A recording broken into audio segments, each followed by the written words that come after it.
Hey everybody, Ian here with TradeStalker.com and a recap for you for May 17th, 2018.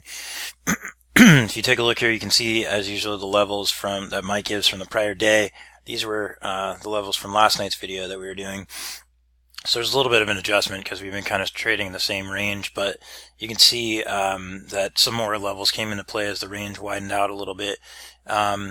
Initially, we got a move down towards a gap down and a move down towards the 13 to 12 level, and just came a couple ticks shy of that and got a nice reaction off there that took us all the way back up, eventually up to 32 to 33, where the market was topped out up there, just exactly to the tick at the top of that range, and took us all the way back down to the bottom again to the 13 to 12, and then got another bounce up.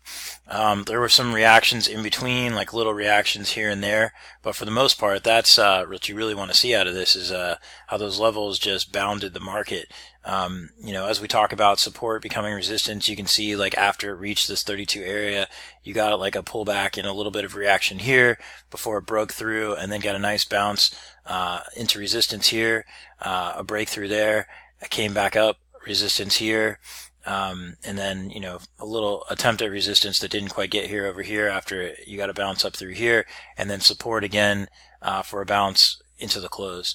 So it's not going to be like exactly to the tick all the time, but when it is, it's pretty nice, like you can see up here and here. So hopefully that helps. Obviously having Mike with the chat is going to give you some guidance as well, and if you pick up his ebook, you'll have even further understanding of how some of this stuff is playing out in real time and how to trade it along with the levels. Hope that makes sense, and you have any questions, you can contact Mike as usual at mike@tradestalker.com. Have a great evening.